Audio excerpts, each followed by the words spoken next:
નમસ્કાર વિદ્યાર્થી મિત્રો, learning station maths and science YouTube ચેનલમાં આપનું સ્વાગત છે.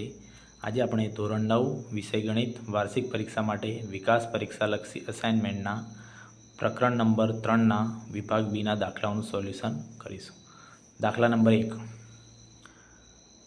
નીચેનામાંથી કયા બિંદુઓ y અક્ષ પર છે? A 1 1, B 1 0, C 0 1, D 0 0, E 0 -1, F -1 0, G 0 5, H -7 0 અને I 3 3. તો વિદ્યાર્થી મિત્રો, આપણે અહીંયા શું પૂછ્યું છે? y અક્ષ પર છે. કયા બિંદુઓ y અક્ષ પર છે? તો આપણે એટલું યાદ રાખવાનું છે, y અક્ષ પરના બિંદુઓ હંમેશા 0 y સ્વરૂપના હોય છે.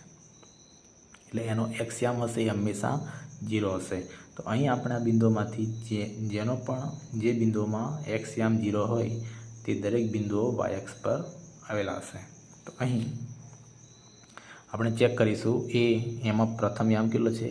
1 છે, એટલે એ આવશે નહીં. એટલે આપણે પ્રથમ યામ 0 હોય એવું શોધવાનું છે. તો બીમાં પણ 1 છે એટલે નહીં આવશે. સીમાં છે એટલે C 0 1. એના પછી ડી, એમાં પ્રથમ યામ 0 છે એટલે એ પણ આવશે 0 0. પછી ઈમાં જો, એમાં પણ પ્રથમ યામ 0 છે, 0 -1. પછી એફમાં -1 છે એટલે એ નહીં આવે, 0 હોવો જોઈએ. જી એ 0 છે, 0 5. પછી એચમાં તમે જોઈ શકો છો -7 છે. આઈમાં પ્રથમ યામ 3 છે, એક્સ યામ 3 છે. તો અહીં જે પ્રથમ યામ 0 હોય તેવા દરેક બિંદુઓ એ y અક્ષ પર આવશે. માટે જવાબ શું આવશે? C 0 1, D 0 0, E 0 -1 અને G 0 5. આ તમામ બિંદુઓ y અક્ષ પર હશે. દાખલા નંબર 2. નીચેના બિંદુઓના યામ શોધો. એમાં પહેલું, તે x અક્ષ અને y અક્ષ બંને પર આવેલું છે. બીજું, તેની કોટી 5 છે અને તે x અક્ષ પર છે. આપણે પહેલું જોઈશું. પહેલામાં તે x અક્ષ અને y અક્ષ બંને પર આવેલું છે. તો એવું બિંદુ આપણે શોધવાનું છે કે જે x અક્ષ અને y અક્ષ બંને પર આવેલું છે. તો અહીં તમે જોઈ શકો છો, આડી લાઈન એટલે x અક્ષ, ઊભી લાઈન એટલે y અક્ષ. હવે આ બંને અક્ષ પર આવેલું એવું બિંદુ કયું કહેવાશે? તો એ આવશે 0 0, જે એનું ઉગમ બિંદુ છે. માટે પહેલાનો જવાબ શું આવશે?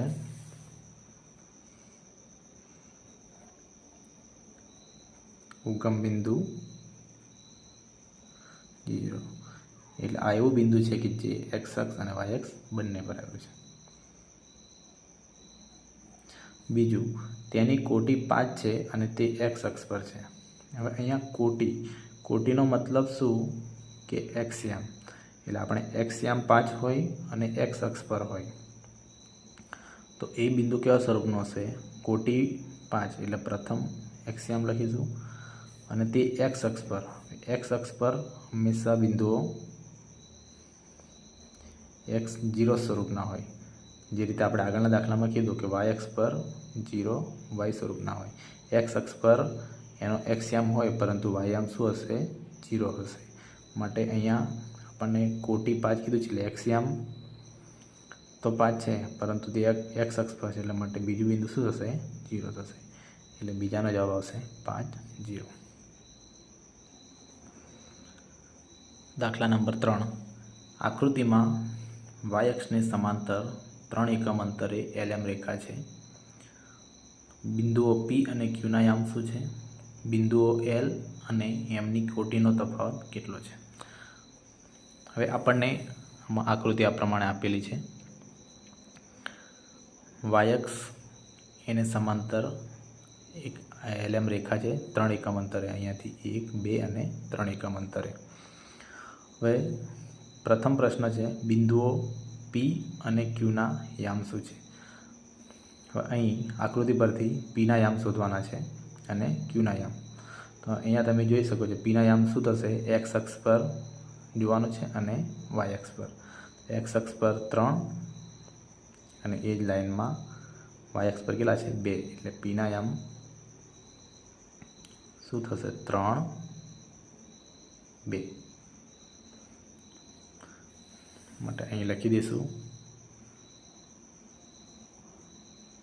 પી 3, 2. તેવી જ રીતે ક્યુના યામ ક્યુ માટે એક્સ યામ 3 અને અહીંયાથી તમે જોઈ શકો છો ક્યુની સામે કયું બિંદુ છે -1 એટલે 3, -1 ક્યુ 3, -1. પ્રશ્ન નંબર 2, બિંદુઓ એલ અને એમની કોટીનો તફાવત કેટલો? અહીંયા ફરીથી કોટી એટલે એક્સ યામ, એટલે બિંદુ એલ અને એમનો જે એક્સ યામ હોય છે એનો તફાવત લેવાનો છે. તો આકૃતિમાં એલના બિંદુ કયા થશે 3 અને વાય પર 4, તો 3 અને 4. તેવી જ રીતે એમના બિંદુ શું થશે એક્સ પર 3 અને વાયમાં પણ 3 અને 3. તો અહીં એલની કોટી, પ્રશ્નમાં આપણને શું પૂછ્યું છે એલ અને એમની કોટીનો તફાવત. તો એલની કોટી એટલે એલનો એક્સ યામ એ અહીંયા કેટલો છે 3. લખીશું એલની કોટી બરાબર 3. તેવી જ રીતે એમની કોટી એટલે એમનો એક્સ યામ એ પણ કેટલો છે 3 છે. એમની કોટી બરાબર 3. તો આ બંનેનો તફાવત શું આવશે? માટે તફાવત 3 - 3 બરાબર 0. તો આ બંનેનો તફાવત 0 મળશે. દાખલા નંબર 4, નીચેના બિંદુઓ કયા ચરણમાં અથવા કયા અક્ષ પર આવેલા છે? -3, 5, 4, -1, 2, 0, -3, -6. તો વિદ્યાર્થી મિત્રો અહીંયા આપણને 4 બિંદુ આપેલા છે.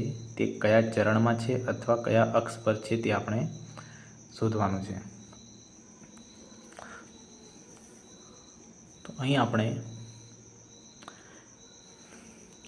યામ સમતલમાં આ પ્રમાણે એક્સ અક્ષ, વાય અક્ષ, તેના વડે આ જે ઘેરાયેલો ભાગ છે એને ચરણ કહેવામાં આવે છે. એમાં આ પ્રથમ ચરણ, દ્વિતીય ચરણ, તૃતીય ચરણ અને ચતુર્થ ચરણ.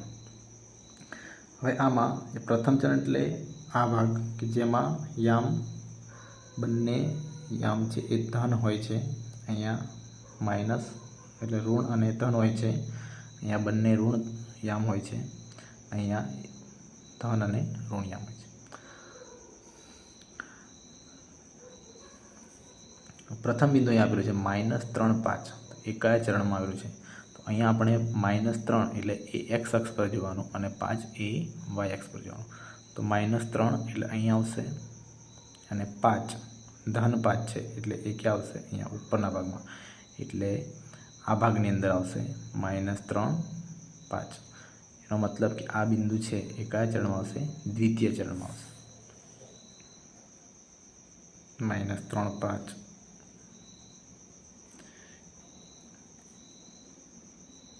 દ્વિતીય ચરણમાં આવશે. તેવી જ રીતે 4 અને -1, 4 એટલે એક્સ અક્ષ પર 4 જોવાનું છે અને -1 એ વાય અક્ષ પર જોવાનું છે. તો -1 એટલે ક્યાં આવશે? અહીંયા નીચે, એટલે આ જગ્યા આવશે. તો 4 અને -1, તો આ ભાગ એટલે કયો થશે? ચતુર્થ ચરણ. એટલે 4 અને -1 કયા ચરણમાં આવશે? ચતુર્થ ચરણમાં, ચોથા ચરણમાં આવશે. એના પછી છે 2, 0. 2 એટલે પહેલું આપણે એક્સ અક્ષ પર શોધવાનું અને 0 એટલે ત્યાંનું ત્યાં જ આવે. તો એ ક્યાં આવશે? આ જગ્યાએ. એનો મતલબ કે એ એક્સ અક્ષ પર આવશે. અને આપણે આગળના દાખલામાં કીધું છે એમ કે જ્યારે વાય આમ 0 હોય તો એ એક્સ અક્ષ પર આવશે. માટે 2, 0 એ ક્યાં આવશે? એક્સ અક્ષ પર. ચોથું છે -3 અને -6. -3 એટલે એક્સ અક્ષ પર જોવાનું -3 -6 એટલે ક્યાં આવશે? નીચે આવશે. -3 -6 એટલે આ જગ્યા આવશે. એટલે કયું ચરણ આવશે? તૃતીય ચરણ. તો -3 -6 એના માટે કયું લખાશે? તૃતીય ચરણ. દાખલા નંબર 5. નીચેની યાદીમાં આપેલ બિંદુઓનું સ્થાન યામ સમતલમાં ક્યાં હોય છે તે જણાવો. એ 10 40, બી -30 0, સી 50 -40 અને ડી 0 -30. તો આ આપણને 4 બિંદુ આપેલા છે. એનું સ્થાન યામ સમતલમાં ક્યાં હોય છે તે આપણે જણાવવાનું છે. એટલે કોઈ ચરણમાં જ, કયા ચરણમાં છે અથવા તો કયા અક્ષ પર છે એ જ જણાવે છે. આગળનો જે પ્રશ્ન હતો એ જ પ્રમાણે છે. તો હમણાં આપણે આગળ કીધું એ પ્રમાણે કે પ્રથમ ચરણમાં બંને યામ ધન ધન હોય છે, બીજા ચરણમાં ઋણ ધન પ્રકારના હોય છે, ત્રીજા ચરણમાં બંને ઋણ હોય છે, ચોથા ચરણમાં ધન અને ઋણ પ્રકારના હોય છે. તો આની સાથે આપણે સરખાવીએ તો 10 અને 40, એ 10 40, તો 10 અને 40 એટલે એક્સ યામ અને વાય યામ બંને કેવા છે? ધન છે. તો બંને ધન યામ એવું કયું ચરણ છે? પ્રથમ ચરણ. માટે આ બિંદુઓનું સ્થાન ક્યાં હશે? પ્રથમ ચરણમાં. તેવી રીતે બીજું શું આપેલું છે? બી -30 0. હવે અહીંયા તમે જોઈ શકો છો -30 અને 0. કોઈ પણ બિંદુ હોય એનો વાય યામ 0 હોય તો એ કઈ અક્ષ પર હોય? હંમેશા એક્સ અક્ષ પર હોય. તો -30 અહીંયા આ અક્ષ પર ક્યાં હોય? તો આનો જવાબ શું આવશે? એક્સ પર. કેમ કે એક્સ અક્ષ પર આવશે કારણ કે એનો વાય યામ 0 છે. સી 50 -40. અહીંયા તમે જોઈ શકો છો એનો એક્સ યામ ધન છે, વાય યામ ઋણ છે. તો ધન અને ઋણ પ્રકારના બિંદુઓ હોય, યામ હોય, એવું કયું ચરણ હોય છે? કયા ચરણમાં જોવા મળે છે? પ્રથમ ધન અને બીજું ઋણ. તો એ અહીંયા જોવા મળે એટલે કે છે ચતુર્થ ચરણ. માટે આ બિંદુઓ કયા હશે? ચતુર્થ ચરણમાં. ડી 0 -30. હવે એક્સ યામ 0 હોય તો એ હંમેશા ક્યાં હોય? વાય અક્ષ પર. તો અહીં પ્રકરણ નંબર 3નો વિભાગ બી પૂર્ણ થાય છે. મળીશું ફરીથી નવા વિડીયોમાં. જો વિડીયો ગમ્યો હોય તો વિડીયોને લાઈક કરો, શેર કરો અને જો તમે અમારી ચેનલ પર નવા હોય તો ચેનલને સબસ્ક્રાઈબ કરી દેજો. Thank you.